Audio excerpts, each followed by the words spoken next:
할렐루야. 사랑하는 제일의 가족 여러분, 오늘도 아침 묵상으로 여러분과 함께 할 수 있어서 참으로 기쁩니다. 오늘도 말씀을 듣고 하나님의 뜻을 알고 또 하나님이 기뻐하시는 대로 행할 수 있는 우리 모두가 될 수 있기를 바랍니다. 오늘 우리에게 주시는 하나님의 말씀은 잠언 26장 11절에서 12절 말씀입니다. 개가 그 토한 것을 도로 먹는 것 같이 미련한 자는 그 미련한 것을 거듭 행하느니라.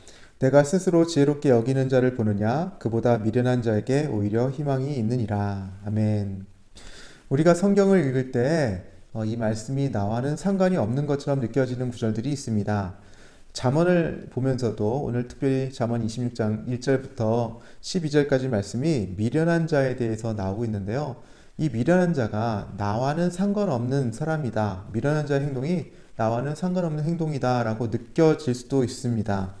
우리는 성경에서 보통 긍정적이고 좋은 것, 또 축복의 말씀들은 내 것으로 취하는 경향이 있습니다. 하지만 부정적인 것 혹은 나쁜 것, 그리고 저주나 혹은 비판적인 예언적인 말씀을 우리는 취하기가 쉽지 않은 것도 사실이지요. 나와 상관없는 이야기로 생각하거나 이 정도면 이 정도 신앙생활 하면 뭐 됐지 않아? 라고 생각하는 그런 생각을 할 때가 있습니다. 아니면 성경에서 말씀하시는 하나님의 은혜에만 우리가 너무 매몰된 나머지 공의로우신 하나님, 정의로우신 하나님에 대해서는 우리가 좀 생각을 덜 하게 되는 것도 사실인 것 같습니다.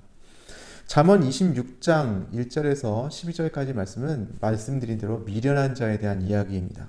미련한 자의 어리석음과 그의 행동들로 인하여서 치명적인 결과들이 묘사되고 있습니다. 그중 우리는 본문 11절과 11절 말씀을 집중적으로 좀 보도록 하겠습니다. 제가 11절 말씀 읽어보겠습니다. 개가 그 토한 것을 도로 먹는 것 같이 미련한 자는 그 미련한 것을 거듭 행하느니라. 아멘. 여기서 보니까 미련한 자는 미련한 것을 거듭 행한다라고 되어 있습니다. 바보 같은 잘못을 계속해서 거듭하는 것이죠. 그것은 개가 토한 것을 다시 먹는 것과 같다고 합니다. 미련한 자의 인격이 개로 비유되었고 또 미련한 자의 행동은 개가 토한 것을 다시 먹는 것 같은 것으로 비유가 되고 있습니다. 성경은 누구나 미련할 수 있음을 보여줍니다. 하나님께서 창조하신 아담과 하와가 미련한 짓을 행하면서 인류에 큰 해악을 끼쳤죠. 원죄. 하나님께서 허락하지 않으신 선악과를 따먹음으로 인해서 인류 전체가 죄악으로 물들게 되었습니다. 또 이스라엘 백성들이 출애굽의 감격을 잊고 하나님을 계속 원망하는 것을 거듭함으로 인해서 하나님께 또 진노를 사게 되기도 하죠. 또 다윗 같은 사람, 아브라함 같은 사람, 이런 하나님의 사람들도 실수를 또 저지르고 하나님께 책망을 듣기도 합니다.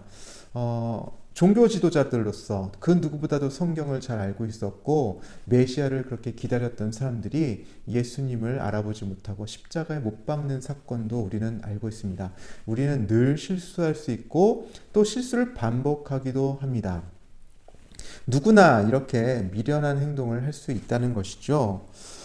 그래서 이 미련함은 하나님과 관련이 없을 때 우리의 행동이, 우리의 눈이 하나님을 바라보지 못하고 하나님이 기뻐하시는 것을 행하지 못할 때 미련한 행동들을 하게 됩니다. 그래서 이 미련함은 겸손함과 반대 지점에 있습니다. 대척점에 있습니다. 미련함은 자신을 과신하는 태도로부터 오게 되는 것이죠. 그러나 겸손함은 하나님을 의식하고 하나님의 뜻이 무엇인지를 바라면서 구하면서 나아가는 태도입니다. 나는 특별한 사람이니 먹어도 안 죽어.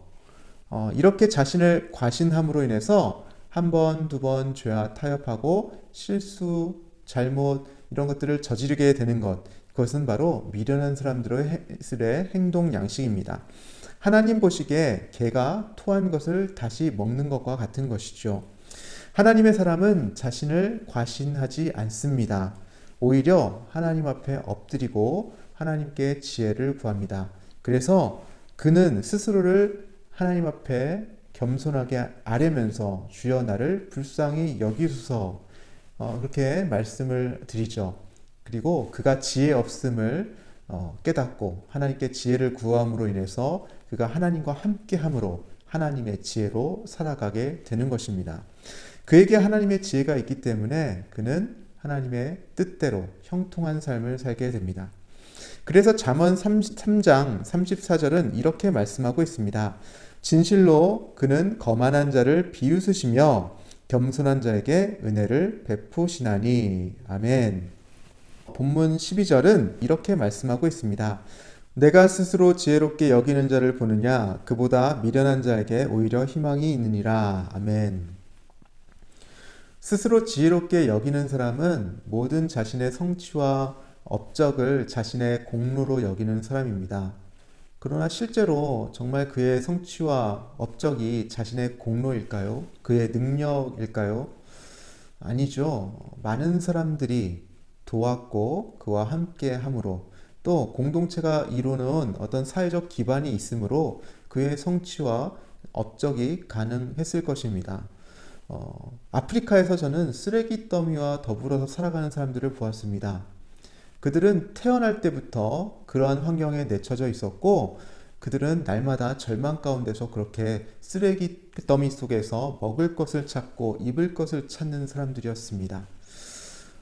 내가 지금 가진 것, 내가 입고 마시고 누리는 이 모든 것이 나의 뜻과는 상관없이 하나님께서 주어진 조건 하에서 그렇게 누려지는 것들입니다. 하나님의 뜻이 아니었으면 제가 이 땅에서 태어나지 않았더라면 제가 아프리카 땅에서 쓰레기 더미와 함께 태어났더라면 저는 지금 이 자리에서 이렇게 여러분들과 함께 말씀을 나누지 못하겠지요. 만약 여러분이 아프리카의 판자촌에서 태어났다고 생각을 해보십시오. 혹은 여러분이 시리아 난민과 같은 상황이라고 생각해 보십시오. 또 카스트 제도 하에 있는 인도의 하층민으로 살고 있다라고 한번 생각을 해보십시오.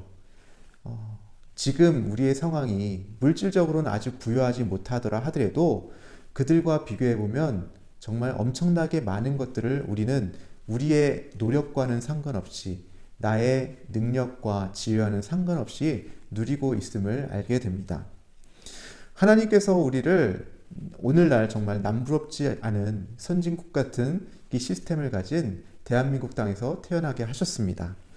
이것은 우리 자신이 스스로 결정한 것이 아닙니다. 하나님께서 오늘 우리에게 주신 조건들이죠.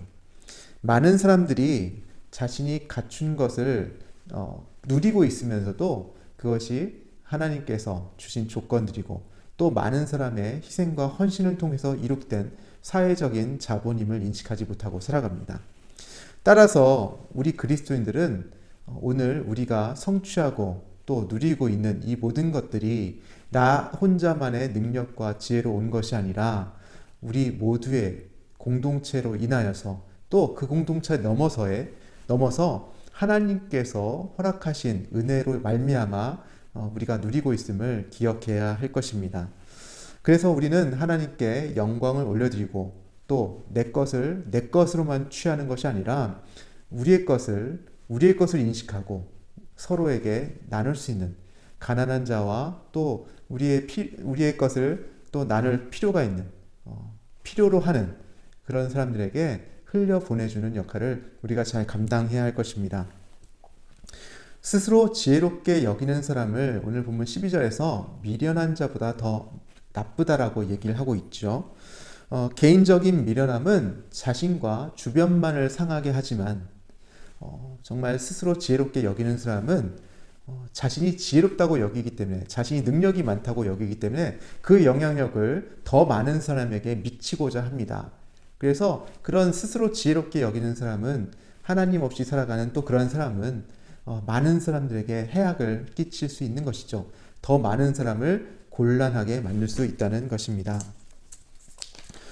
사랑하는 제1의 성도 여러분, 코로나19는 오늘날 우리가 경험하고 있는 많은 것들을 무너뜨리고 있습니다.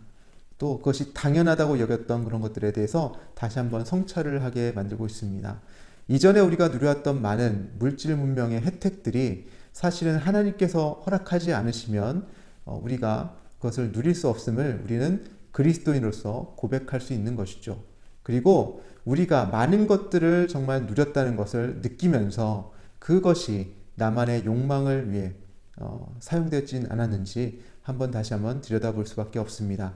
우리가 미련한 자로서 실수하지 않고 거듭 잘못을 범하지 않으려면 우리가 하나님께서 주신 또 하나의 한 번의 기회, 이 코로나 사태로 인하여서 우리가 생각하고 우리 자신을 다시 한번 들여다보고 이 사회에 우리가 기여할 수 있는 것이 무엇인지, 하나님께서 기뻐하시는 뜻이 무엇인지, 하나님께서 우리를 통해 어떻게 영광 받길 원하시는지를 우리가 한 번 더 생각해 볼 수 있었으면 좋겠습니다.